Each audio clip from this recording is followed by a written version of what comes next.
और चलिए अब रफ्तार से देखते हैं खबरें। ऑक्सीजन के मुद्दे पर सुप्रीम कोर्ट में सुनवाई हुई। अदालत ने केंद्र से स्पष्ट तौर पर पूछा, जब वैक्सीन और दवाई नहीं होगी तो संक्रमितों का इलाज कैसे होगा। कोर्ट ने सोशल मीडिया पोस्ट को लेकर सरकार को साफ निर्देश दिए। ऑक्सीजन, बेड, दवाओं की कमी बताने वाले पोस्ट पर कार्रवाई नहीं होगी। सुप्रीम कोर्ट ने केंद्र, राज्यों और डीजीपी को आदेश जारी किए हैं। इधर कोरोना को लेकर मंत्रिपरिषद की बैठक हुई। कोविड-19 की वर्तमान स्थिति और वैक्सीनेशन पर चर्चा हुई। 1 मई से 18 से 45 साल के लोगों को टीका लगाने को लेकर कई समस्याएं हैं। राज्यों के पास पर्याप्त मात्रा में वैक्सीन नहीं है। ऐसी स्थिति में तीसरे चरण के टीकाकरण अभियान का शुरू होना ही मुश्किल लग रहा है।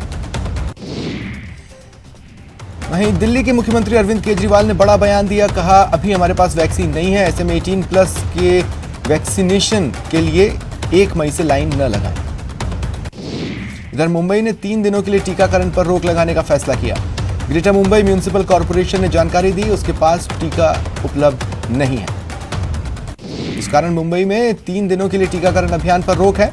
ये रोक आज से लागू हो गई, जो कि 2 मई तक रहेगी। राजस्थान में 1 मई से कोरोना वैक्सीन पर संशय है। वैक्सीनेशन पर चिकित्सा मंत्री रघु शर्मा का बड़ा बयान। कहा, सीरम इंस्टीट्यूट राजस्थान को सिर्फ 3 लाख डोज देने पर सहमत हुआ, जबकि राजस्थान को 3 करोड़ डोज चाहिए। उन्होंने कहा, वैक्सीन की उपलब्धता बनाना केंद्र का काम है, लेकिन बगैर पूरी तैयारी के केंद्र ने ऐलान कर दिया। सीएम गहलोत ने केंद्र से अपील की कि केंद्र और राज्य सरकारों को मिलकर महामारी से मुकाबला करना होगा। उन्होंने कहा, ऑक्सीजन और दवाइयों की कमी बेहद व्यथित करने वाली है। हम केंद्र से बार बार निवेदन कर रहे हैं, उन्हें अन्य राज्यों और विदेशों की मदद से सहायता करनी चाहिए।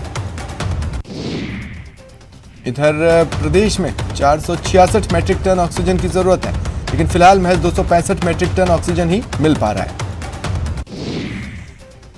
राजस्थान में करीब 1,70,000 एक्टिव केसेस हैं। मानकों के अनुसार करीब 12% मरीजों को ऑक्सीजन की आवश्यकता होती है, इसलिए केंद्र को ऑक्सीजन कोटे पर दोबारा विचार करना चाहिए। 3 मई के बाद भी कर्फ्यू जारी रहेगा। इस बार पाबंदियों को और बढ़ाया जाएगा। नियमित कोविड समीक्षा बैठक में सीएम गहलोत ने गृह विभाग के अफसरों को मौजूदा गाइडलाइन को सख्त बनाने और आगे लागू रखने के आदेश दिए। पूर्व अटॉर्नी जनरल सोली सोराबजी का निधन हो गया। सोराबजी पहले 1989 से 1990 तक अटॉर्नी जनरल रहे थे। इसके बाद 1998 से 2004 तक यह जिम्मेदारी निभाई। 91 साल की उम्र में उन्होंने अंतिम सांस ली। यूपी के सीएम योगी आदित्यनाथ ने कोरोना को मात दे दी। उन्होंने खुद ट्विटर पर इसकी जानकारी दी।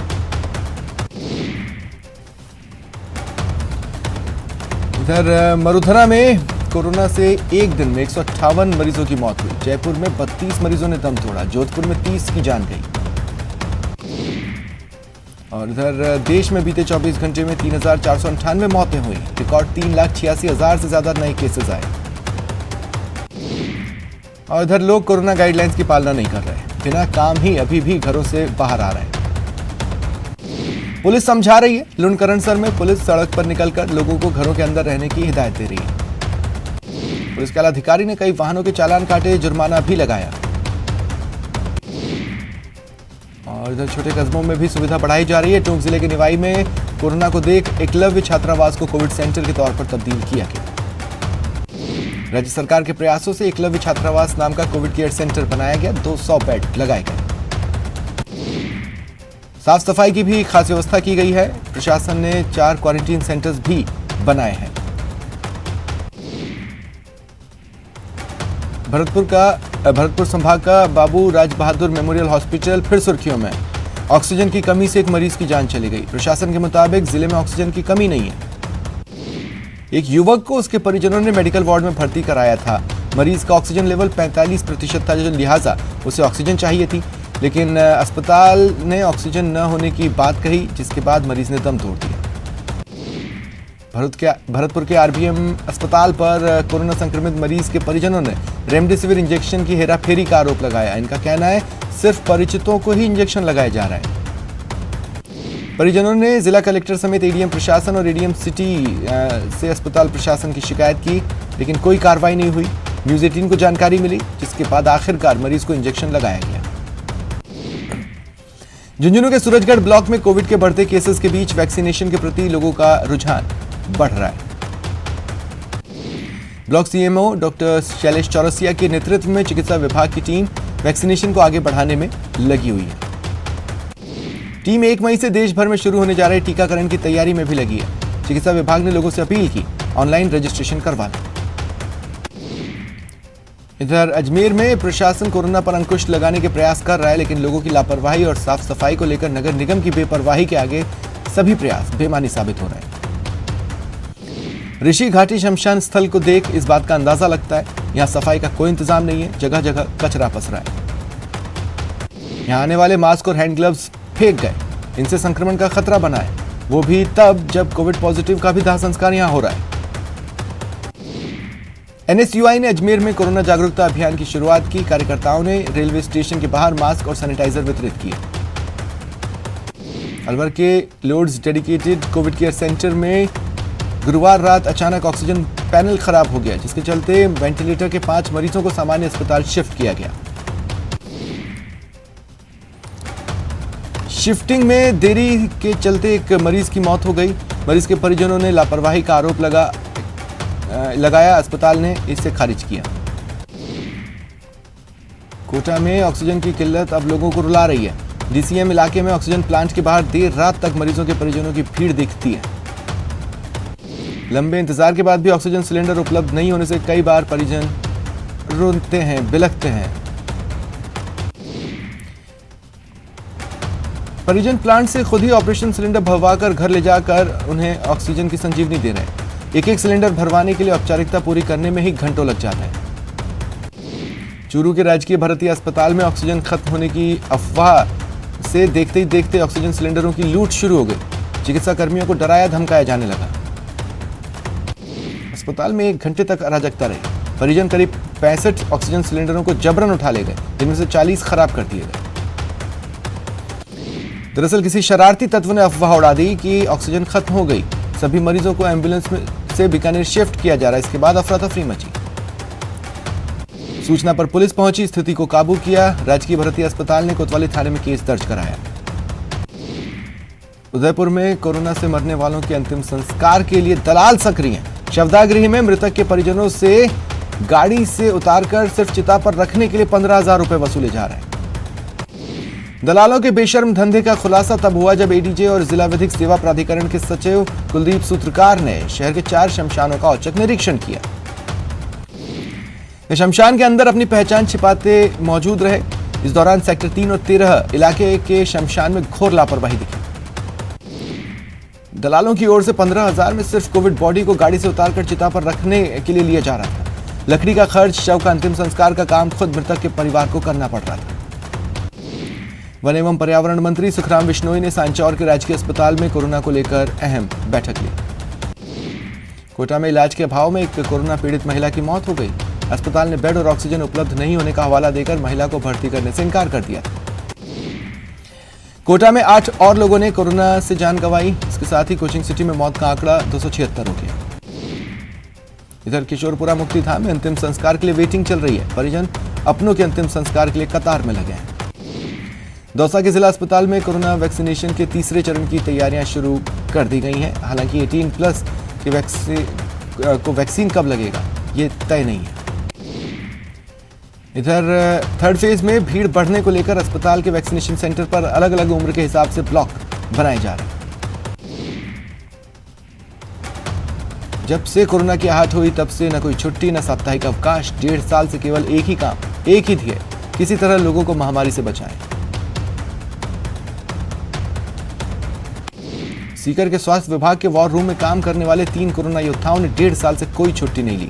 ये तीनों दिन रात महामारी के प्रकोप से लोगों की जान बचाने में जुटे हैं। इधर श्रीगंगानगर जिले में कोरोना को लेकर कलेक्टर जाकिर हुसैन ने चिंता जताई। जिले वासियों से अपील की कि वो जन अनुशासन पखवाड़े का सम्मान करें।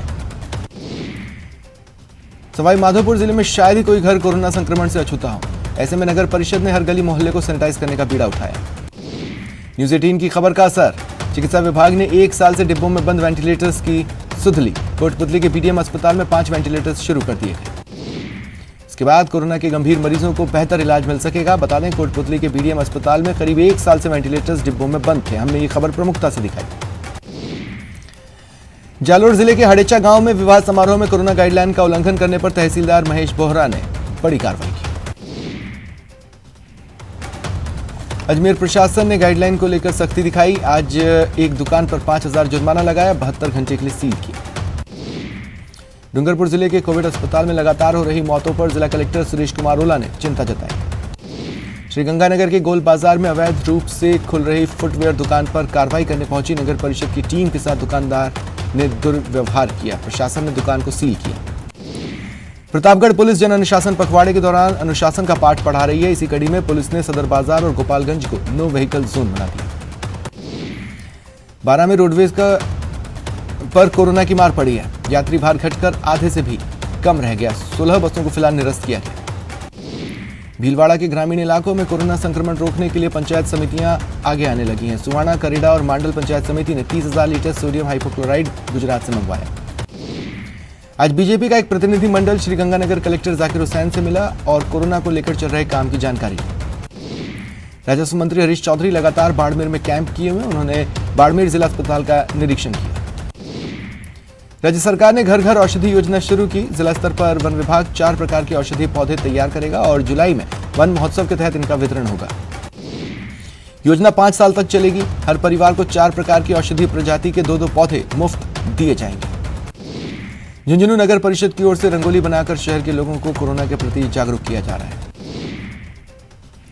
जैसलमेर जिले के पोखरण में सेना की फील्ड फायरिंग रेंज में बम विस्फोट में मजदूर की मौत हो गई। पुलिस ने मृतक के शव को राजकीय अस्पताल मोर्चरी में रखवाया और पोस्टमार्टम कराकर परिजनों को सौंपा। भीलवाड़ा में सिस्टम की लाचारी की तस्वीर आई। एम्बुलेंस नहीं मिलने पर बीमार महिला को परिजन अस्पताल लेकर पहुंचे, जहां महिला की मौत हो गई। उदयपुर वाटी के छापोली गांव में एक दिन में 7 लोगों की मौत हुई। चिकित्सा विभाग में हड़कंप है। सीएमएचओ डॉक्टर छोटेलाल गुर्जर खुद छापोली पहुंचे और परिजनों से 1 सप्ताह की हिस्ट्री पूछी। सीएमएचओ के निर्देश पर मेडिकल टीम ने हर परिवार के 35 लोगों के सैंपल लिए। पाली शहर के सिंधियों की ढाणी में आज 2 गुटों में लड़ाई में एक युवक की जान चली गई। जयपुर में पत्नी और बच्चे की हत्या कर पति ने सुसाइड कर लिया। इलाके में हड़कंप मचा है। दौसा के धनावड़ गांव में महिलाओं के साथ मारपीट हुई। महिलाएं कोलवा थाने पहुंची और मामला दर्ज कराया। झुंझुनू में एसीबी ने चिड़ावा बार एसोसिएशन के अध्यक्ष खादिम हुसैन को रिश्वत लेते ट्रैप किया। उदयपुर में जीएसटी विभाग आदर्श क्रेडिट कोऑपरेटिव सोसाइटी पर शिकंजा कसा। सोसाइटी पर 38.12 करोड़ के फर्जीवाड़े का मामला है। जयपुर में करधनी थाना इलाके में डीएसटी की टीम ने मादक पदार्थ तस्करों के खिलाफ कार्रवाई की। 24 किलो 300 ग्राम अवैध गांजा पकड़ा। 4 तस्कर समेत 5 लोग गिरफ्तार। अलवर में महिला से शादी का झांसा देकर दुष्कर्म का मामला सामने आया। मामला दर्ज।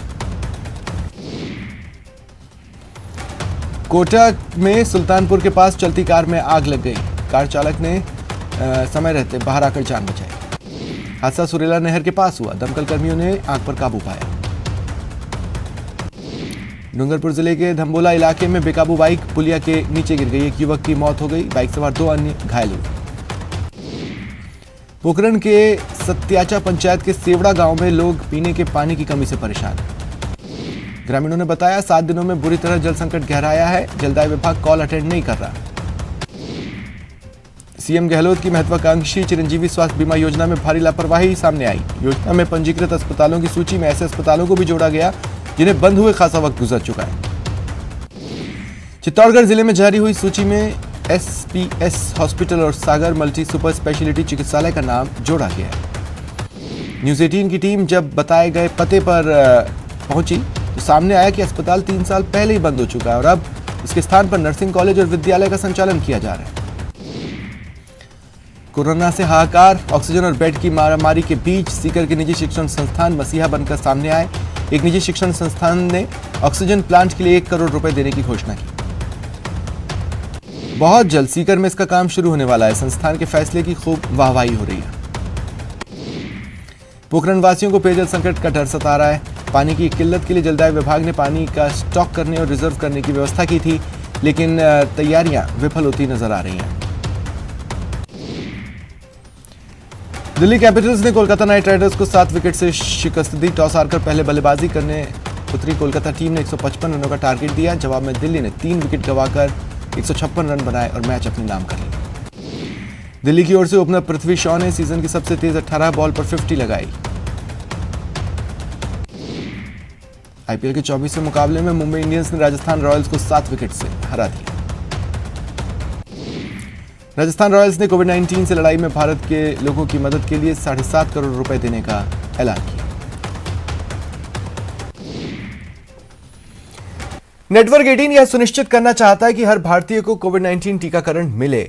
टीकाकरण जागरूकता बढ़ाने के लिए नेटवर्क 18 और फेडरल बैंक की पहल संजीवनी ए शॉट ऑफ लाइफ को सपोर्ट करें। Health expert Apollo 24/7।